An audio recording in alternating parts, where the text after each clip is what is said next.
ইলিশ মাছের দামও কম, সব মাছের দামই মোটামুটি কম আছে। বেগুনের দাম তো আকাশচুম্বী।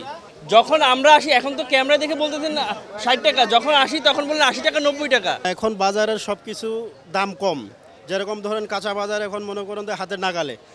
কিছুদিন আগে পেঁয়াজের দাম বাড়ছিল, সেটাও এখন হাতের নাগালে আসছে। এবং কি দেখেন আপনি মরিচ বর্তমান 30 টাকা 40 টাকা কেজি। তো সব কিছু বাজার, কাঁচা বাজারটা অন্তত হাতের নাগালে আছে মানুষের। বাকিটার কথা হয়তো আপনারা অন্যখানে গেলে বুঝতে পারবেন।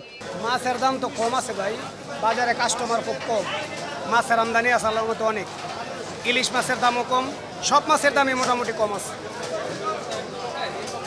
গত সপ্তাহের তুলনায় ইলিশ মাছ কেজিতে কমছে 300, রুই মাছ কাতল মাছ কেজিতে 50-100 কম। অন্য অন্য মাছ যে কোনো মাছ, সব মাছই মিলে এবারে 50 টাকা 100 টাকা কেজিতে কম আছে। মাছের আমদানি হয়েছে, বৃষ্টি হয়েছে, মাছের আমদানি হয়েছে, এর জন্য মাছের দাম কমছে।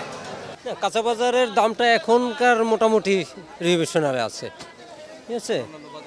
অন্য অন্য বাজারে মাংসের দামটাও এখন পর্যন্ত ঠিক আছে, মাংসের দামটাও মোটামুটি ঠিক আছে। ঈদের আগে এখন পর্যন্ত বাড়েনি, যেটা মোটামুটি আমি যে বাজার করেছি মোটামুটি ঠিক আছে। এখন করলার যে দাম, এটা আমার মনে হইতেছে এখন তো করলা সিজন বেস আরও রেট কম হওয়ার কথা, কিন্তু এখন রেট বেশি। 50 টাকা এই সময় থাকার কথা না, এখন থাকার কথা 30 টাকা, তাহলে আমাদের জন্য হয়তো ভালো হইতে পারে, কিন্তু এখন নিয়ে গেছে 50 টাকা করেই। অন্যান্য সবজি সব কিছুই দাম বাড়তি।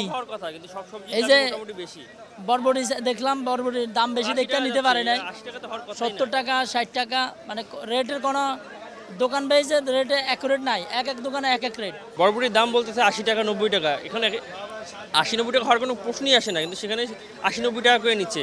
হওয়া উচিত ছিল 30 টাকা 40 টাকা সর্বোচ্চ, সেখানে দাম হচ্ছে ঊর্ধ্বমুখী।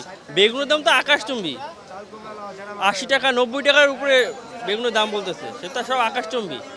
যখন আমরা আসি এখন তো ক্যামেরা দেখে বলতেছেন 60 টাকা, যখন আসি তখন বললেন 80 টাকা 90 টাকা। না, নজরদারি অবশ্যই একটু করা উচিত, কারণ ঈদ আসছে, এখন তো দামটা আগের চেয়ে একটু বেড়েও গেছে। গত সপ্তাহে যে কাঁচা বাজার যে দামটা ছিল একটু হালকা বেড়েছে। লাউ 50 টাকা, কাকুলি 60 টাকা, শসা 60 টাকা, টমেটো একটু দাম বেশি আজকে 70 টাকা কেজি, বেগুন 60, স্যার 100 টাকা কেজি।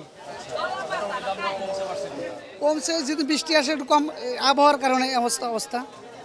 যদি একটু বাজার ভালো থাকে দাম একটু বেশি, আর যেদিন বাজার ড্যাম একবার ড্যাম কমছে। বাড়ছে কি এই শুধু টমেটোর দামটা বাড়ছে, লাইয়ের দাম ঠিক আছে, কাকুলির দাম ঠিক আছে, শসার দাম ঠিক আছে। ভাই এই যে করলা আছে, আপনার করলা আগে বেচছি মানে 60 টাকা 70 টাকা কেজি, 50 টাকা 40 টাকা কেজি বিক্রি করতে পারি। তার মধ্যে ঝিঙ্গা 40 টাকা 30 টাকা, 1.5-20 টাকা কি নাম করে 30 টাকা বেচতে হয় আর কি। তার মধ্যে পটল 20 টাকা কিনা 30 টাকা বেশি। তার মধ্যে চিচিঙ্গা আপনার 40 টাকা 50 টাকা বেশি, বা 40 টাকাও বেশি মাঝে মাঝে। এই ঈদে সামনে ঈদ আইতেছে, এর জন্য আরও বেচা কিনে একটু খারাপ, মানুষজন বাড়িতে যাইব, এগুলো লাগে বেচা কিনে একটু খারাপ। 28টা বিক্রি করতেছে আপনার হলো 56 টাকা। বাড়ছে বলতে আপনার নাজিরশালের বাজারটা আপনার ওই ইন্ডিয়ান এলসিটা বন্ধ হওয়ার কারণে, ইন্ডিয়ান থেকে তো নাজিরশাল আসার কারণে নাজিরশালের দামটা একটু কম ছিল। এখন ইন্ডিয়ান এলসি নাজিরশালটা বন্ধ হওয়ার পরে আবার নাজিরশালে 2-1 টাকা বাড়ছে। এমনিতে এই মিনিকেট চালের দামটা আপনার অনেক কমছে। আগে তো আমরা বিক্রি করছি আপনার নতুন পুরান সিজন যখন ছিল তখন মিনিকেট বিক্রি করছি 4500 টাকা, এখন মিনিকেট বিক্রি করতেছে আপনার হলো 3600 টাকা 3500 টাকা কেজি প্রতি। আপনার মিনিকেটটা চলতেছে এখন 70 থেকে আপনার 72 টাকা এরকমের মধ্যে আমরা বিক্রি করতেছি। গত সপ্তাহের তুলনায় দেশি সেম একই আছে, 650 টাকা, আর সোনালি হচ্ছে 250 টাকা, আর ব্রয়লার হচ্ছে 160 টাকা।